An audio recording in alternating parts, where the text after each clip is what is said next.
Welcome to another episode of Women in Focus. Our Woman in Focus today is a person that you've seen on television many a times on different formats, different stations. Her name is Yasmin Gandham, and she is our Woman in Focus today. Yasmin, most welcome in our program. How are you doing? I'm good. Thank you so much for having me. I'm so happy to be here. I'm so excited. It is so good to see a person who is so interested in television. I remember your mom talked about you being very interested in broadcasting. Yes. And she said, what should she be doing? Yes. So were you interested in broadcasting as a child? Absolutely. Really? And I think that's why my mom said that to you, because she had no clue how to navigate this. Right. You know, as you know, my dad is a doctor. Yes. And so this is very left field. But yes, I mean, as a child, I used to leave the weather report on my mom's voicemail. So I used to say, don't pick up the phone, and I would leave the weather report on her voicemail. Or, you know, they would get me like a tape recorder as a gift, and I would record a full radio show. No kidding. And I would pretend to be like interviewing a Canucks player, and I would be the voice of Todd Bertuzzi on the other end, or, you know, and so it was always my passion, but I think it was something that, to be honest, I never thought was a possibility, because at the time when I was, you know, having this dream, I didn't really see a lot of South Asian women in broadcasting. That's right. And also I had no clue how to go about this, because there was no one that I could really talk to about it. That's true. So, and actually the first person that, when I was a kid, my mom used to go and kind of bring me to talk to her was Neera Aurora. Right. Because, you know, she was such a powerhouse, a South Asian woman. Right. You know, my parents knew her husband, Gary. Right. Yes. So that was the first introduction where I was like, okay, this is what I want to do. This is who I want to be like. So Neera is your ultimate. Because when I was a kid, she was the only one that I knew of, and that I actually had the ability to talk to, and you know, to hear how her career happened. That's and right. I still to this day, you know Neera, and I see her at many events and things, and so she's done so well. And it's so important, I think, to have those tangible role models that you can look up to and learn 100%, from. 100%. Yeah. So let's talk about you said your dad is a doctor. Yes. So let's talk about the family. How many in the family? So there's 3 girls. 3 girls? I'm the youngest. Okay. Yes, and as I said, why you're allowed to do whatever you want to do. Allowed, sure. I mean, my parents really wanted me to, because they knew I wasn't going to do medicine. I couldn't do math. I couldn't do science. So they wanted me to do law. I see. So they actually, like, I went to UBC. I had my, you know, degree in sociology, and they wanted me to go to law school. I wrote my LSAT even.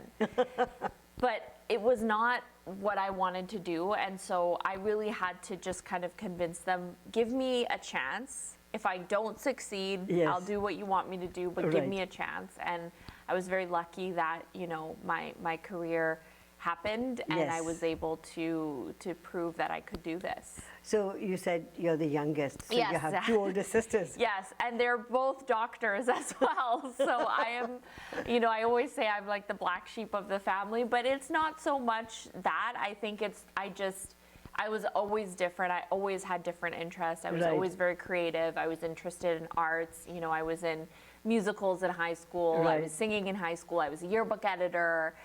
It was always just a different path for me, and I could never see myself doing anything related to medicine. Now, I know that in an Indian household, and yours is slightly different because dad is a doctor, 2 sisters are doctors, but usually, you know, if they were sitting at the table having dinner, was medicine always the topic of conversation? Yes.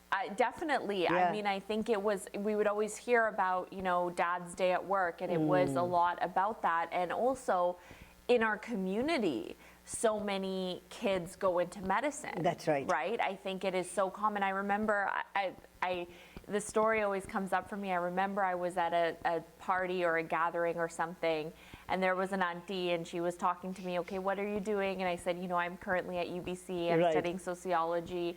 And she said, oh, that's okay. My son, he did political science. He's a doctor now.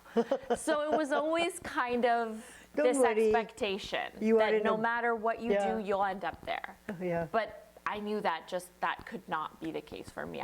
There was no way that I could do that. Yeah. Yeah. Is it the aspect of, being with people as a medical professional that was something that you didn't like, or is it the hours of work that your father put in, or what was it? It was the subject matter. I did not like sciences at all. I was not good at it either. And I am very nervous and anxious when it comes to blood or health or anything. I faint if I get a blood test. I couldn't be around that.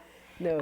So I knew that it was not for me. And I also didn't have the interest. I didn't have the passion. Right. My passion was always in public speaking, in storytelling, in talking to people. Right. So I knew that was just, it couldn't be more far from what I wanted to do.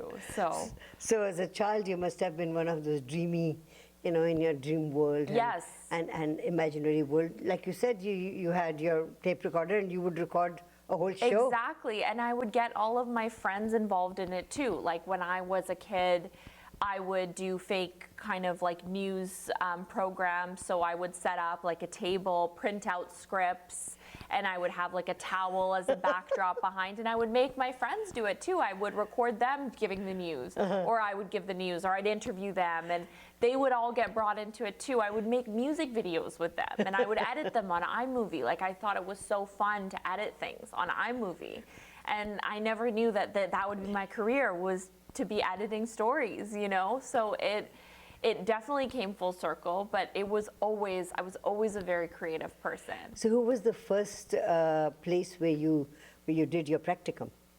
So I went to BCIT, and I got, my diploma in broadcast and online journalism. Right.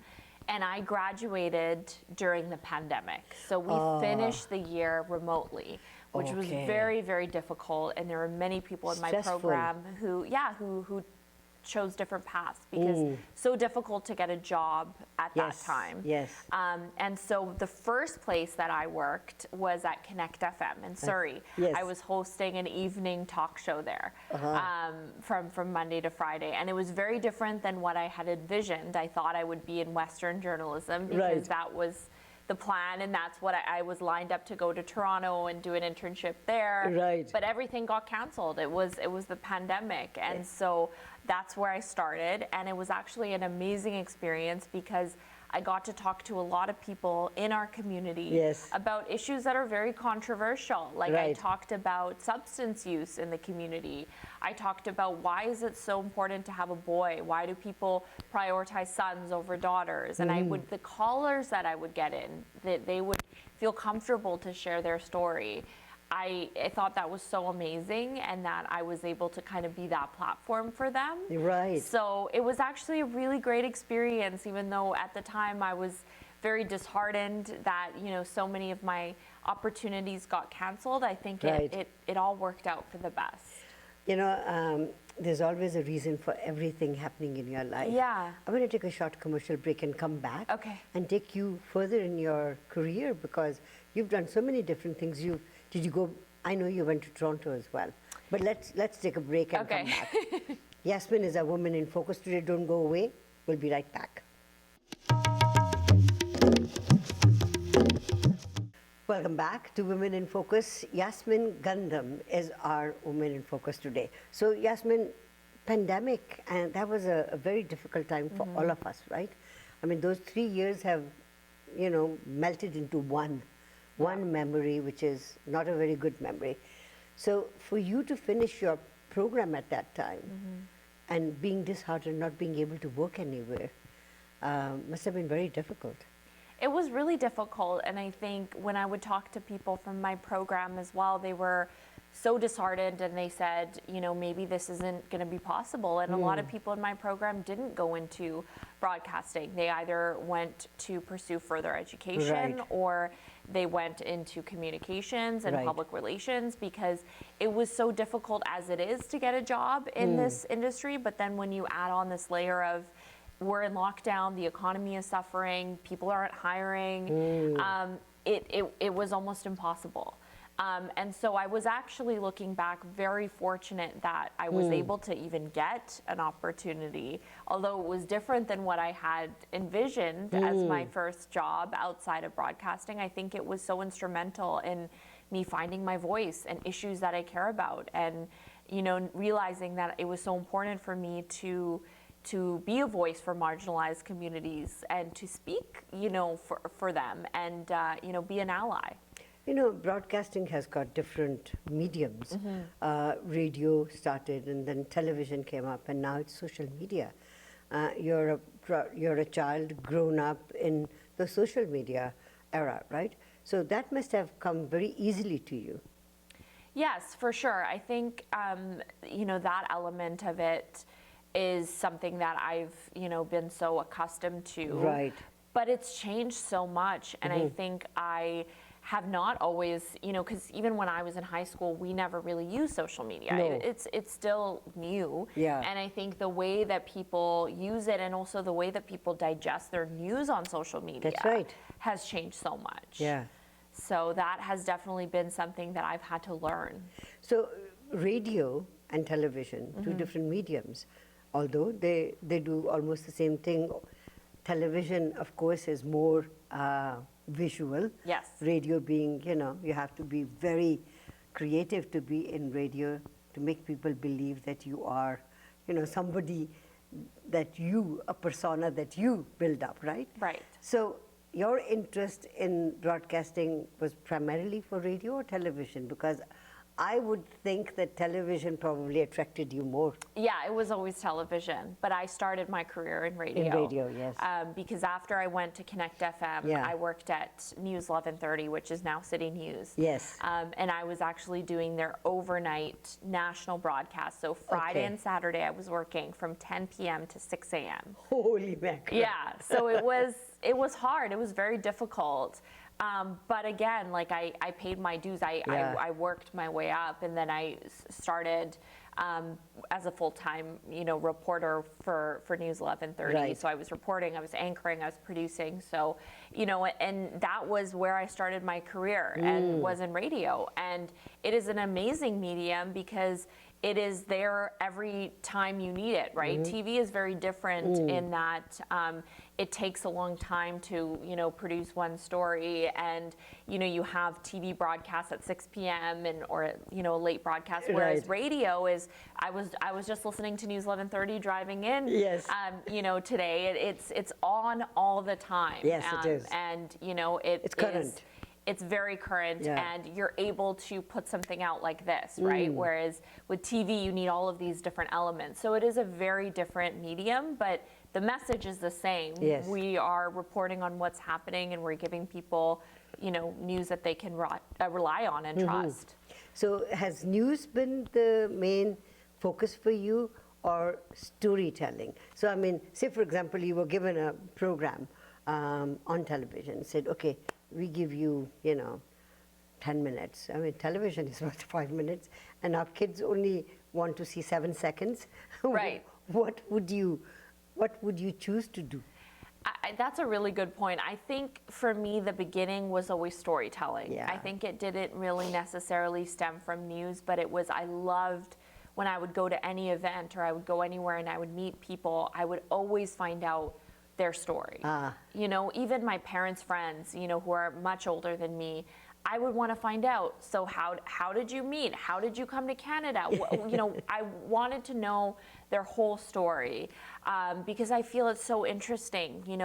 What my parents have been through, what their family, their friends have been through to come to this country, the barriers, the adversity that they have faced. I find that so fascinating. And people don't necessarily take the time to find out about that, but it's so interesting. And I think for me, that was always the basis of it, was I really was attracted to the story. And then as I kind of was in broadcasting, and as I kind of learned more about news, I found it really interesting as a journalist to kind of find sources and Right. put the pieces together Right. in a story.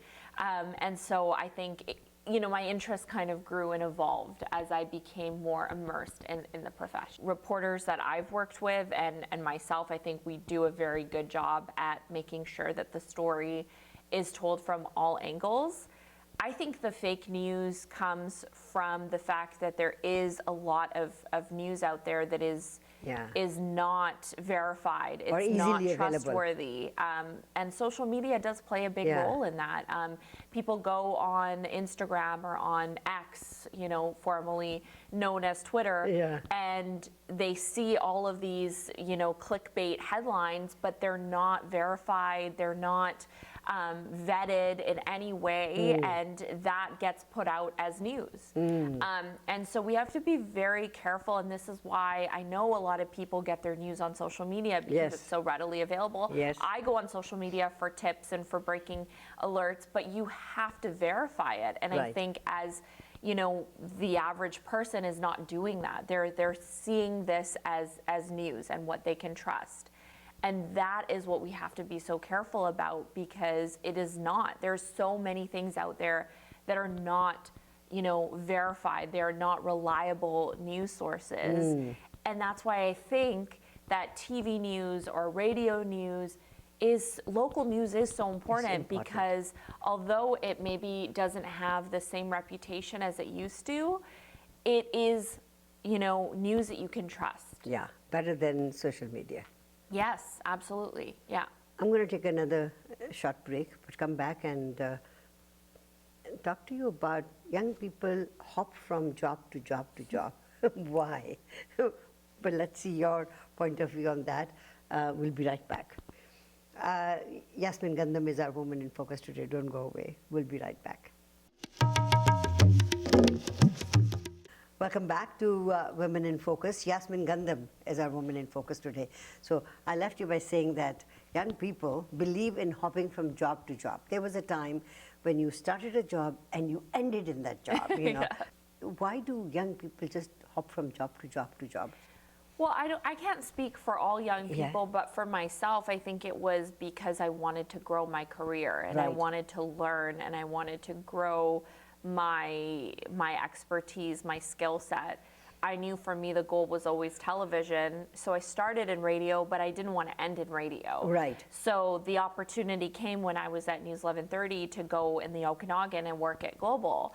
And I knew that, from what I've learned in broadcasting as well, that you don't usually start in these big markets like Vancouver, Toronto. That's right. But I was lucky that it's the Okanagan. It's a beautiful place to live. So I was there for about a year, but, my goal was always to come back home and to report here. So that's why I moved to CBC and reported here locally in Vancouver. The reason I moved to CTV, though, was, again, my goal was always to be in a television-focused environment. CBC is an amazing, very reputable news source, but I'd say the focus is more so on radio and print. And I really wanted to be in a station where, breaking news is happening, you're on scene, you're going live, and CTV was always that. And CTV has so many different shows. They have, the morning show, they have the 6 o'clock, they have the late show, they have the 5 o'clock newscast. So I just felt like the opportunity to, again, grow my skill set, learn from amazing journalists like Mi Jung Lee, Nafisa Kareem, was invaluable to me. And I've only been there for a little over a year, and I have had the opportunity to report on the morning show, to anchor on on the desk, and to learn from these people and grow my skill set in a way that I think I wouldn't have been able to do had I stayed at CBC. So I think everyone is different, and everyone has the, I guess, ability to stay where they want to. But I think for me, I always just am striving for more and wanting to learn and wanting to grow. And I'm so passionate about my career, and I want it to be the best it can be.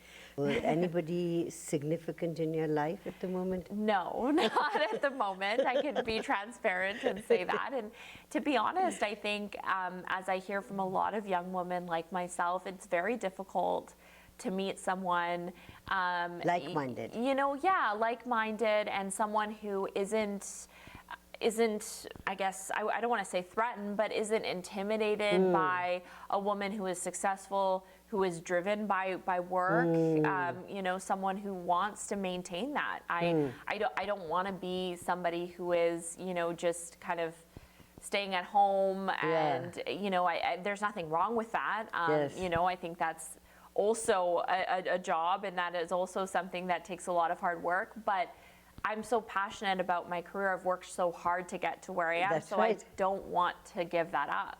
Yeah. And I think it is very hard in this society to have both. And this industry, Yeah. especially in this industry for women. Yes, it is very hard to be able to succeed in in your personal life, in a relationship, and in your career. Yeah, I mean, more so now you see that if women want to grow in their professional field, they have to sacrifice more than men have to sacrifice. Have you ever felt that? Absolutely. I think we all see that. I think that women feel an obligation to stay at home with their kids. Women they always say the second shift, right? Yeah. Because women go to work, and then Yes. they are also a full-time mom. I Right. see it with my own sisters, right? Yes. They're both moms and they both work. Yes. I don't think men have that same feeling. I mean, of course they love their kids. Of course they want to be, present fathers, but I think they don't feel that same guilt. Where does Yasmin see herself in 5 years? In 5 years, wow. It's difficult to say. I'm really enjoying where I'm at right now. Yeah. I definitely want to keep growing my career. I'm very passionate about what I do. Maybe that's at a national level. Maybe that's going to Toronto, maybe that's seeing what working in big Canadian news looks like. I don't know. I do still, obviously, I want to, also have love, have that aspect of my life too. Right. I love children. I'm so close with my niece and nephews, so I want to have a family one day. Yes. So we'll see where we'll see where that goes. That's right. Yeah. And I'll keep an eye on you too. Yes. Thank you for being our Woman in Focus today. Thank you so much for having me. It's such an honor. I've always looked up to you and your career, and it's so great that you create space for women like this. Thank you. Yasmin Gandham has been our Woman in Focus today. Don't go away. We'll be right back.